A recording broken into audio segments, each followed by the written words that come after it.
my god. You're so awesome, Lawrence Lim. It's Lawrence Lim with the W.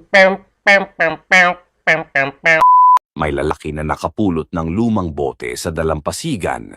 Dahil sa kanyang kuryosidad, hinimas-himas niya ito. Bigla na lang may lumabas na isang genie mula rito at nagsabi, "Bossing, salamat at pinalaya mo ako. Dahil diyan, bibigyan kita ng isang kahilingan." Nag-isip sandali ang lalaki at sinabi, "Gusto kong maging kaakit-akit sa mga babae." Tumango ang genie at bigla na lang naging credit card ang lalaki ng walang credit limit.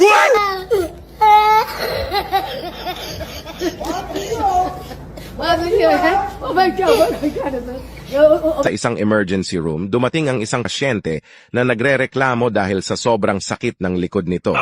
Sinuri siya ng doktor at tinanong, "Sabihin mo nga sa akin, ano ang nangyari sa likod mo?"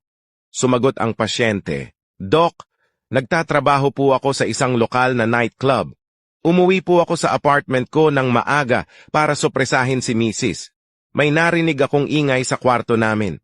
Pagpasok ko, alam ko na may ibang taong kasama ang asawa ko at saka bukas ang pinto ng balcony. Sumugod ako sa balcony at walang nakita, pero habang papalayo ang aking tingin, nakita ko ang isang lalaki na tumatakbo palabas at nagmamadaling magbihis ng damit. Galit na galit ako kaya binuhat ko ang refrigerator namin at inihagis sa kanya. Napakabigat ng ref na yon, kaya siguro sumakit ng todo ang likod ko. Nagreseta ang doktor ng gamot para sa sakit ng kanyang likod. Ipinag-utos din sa kanya na mag-bed rest muna at pinayuhan na ring umuwi.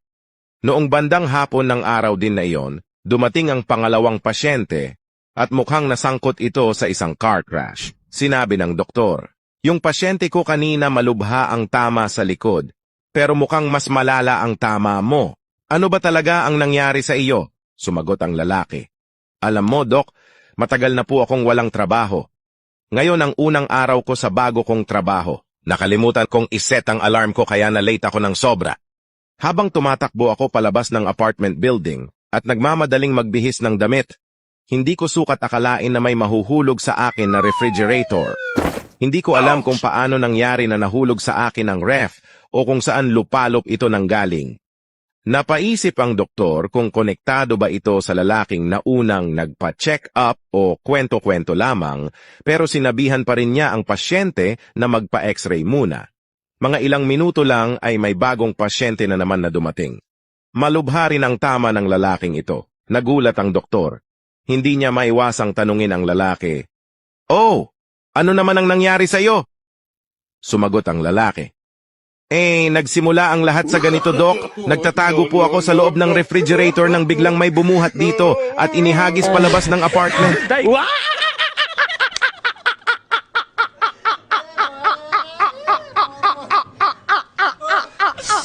May mag-asawang umattend sa isang kasalan ng isang kapamilya.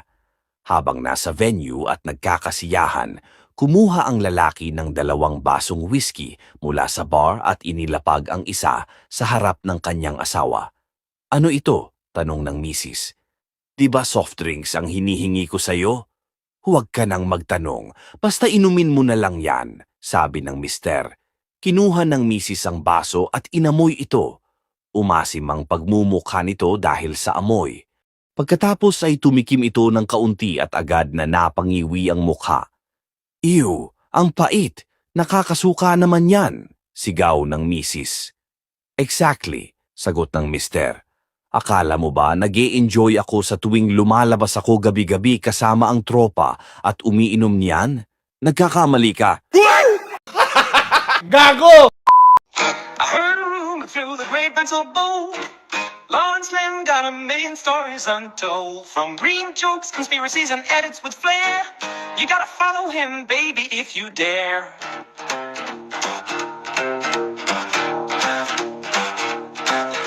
Your feet feels empty without his magic touch. You got the blues and the laughs that you crave so much. With a click and a follow, you'll find some relief. Lawrence Lim, social media, a digital belief. Click, subscribe, don't miss a trick. Now, hey, leave your worries and come on, click today. Lawrence Lim's got the content right in line. Follow him now.